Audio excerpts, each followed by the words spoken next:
नमस्कार. आज आम्ही कुठे चाललो होतो? सकाळी सकाळी खूप छान रेडी वगैरे झालो होतो आणि आम्हाला जायचं होतं खदगुंच्या उरसासाठी. तर आमचा खदगुंचा उरूस हा कसा असतो हे तुम्हाला दाखवते. चला, आम्ही दर्ग्यामध्ये पोचलो. दर्ग्यामध्ये आमचे सगळे रिलेटिव्हज आले होते आणि मग सगळेजण एकत्र आलो. एकत्र आल्यानंतर आम्हाला जायचं होतं पालखीच्या पाया पडण्यासाठी.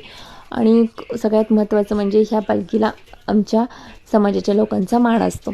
मग इथे सगळेजण खांदा देण्यासाठी गेले. इतकं ऊन होतं, पण इतकी गर्दीसुद्धा होती. त्या उन्हामध्ये सगळे लोक बिना चप्पलचे होते आणि खरंच खूप छान वाटतं. दरवर्षीप्रमाणे आम्ही ह्या वर्षी गेलो होतो. काही वर्षी आम्ही स्टेसाठी पण जातो, पण गेले 2 वर्ष झाले आम्ही स्टेसाठी नाही गेलो. त्याच्यानंतर आम्ही इथे पालखीच्या पाया पडण्यासाठी आलो. पाया पडायला आलो, इतकी गर्दी होती आणि त्या गर्दीत ऊनसुद्धा भरपूर होतं.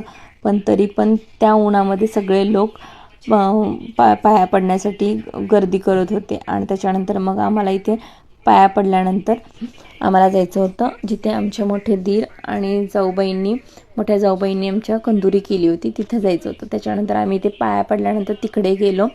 तिकडे गेल्यानंतर मग सगळे आम्हाला आमचे पाहुणे वगैरे सगळेजण भेटले. त्याच्यानंतर मग आम्ही जेवायला वगैरे बसलो. सगळेजण आले होते आणि खरंच किती घर मोठं असू दे, पण कधी कधी अशा गोष्टी आयुष्यात झाल्या पाहिजेत, कारण की ह्याच्याशिवाय एन्जॉयमेंट वाटत नाही.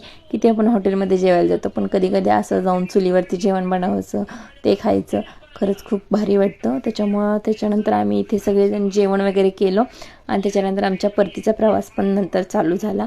त्याच्यानंतर आम्ही परत चाललो, तर माझी दोन्ही मुलं खूप दमलेली होती. मग दोघं पण झोपून गेलीत आणि मग आम्हीही निवांत बसून आम्ही घरी चाललो.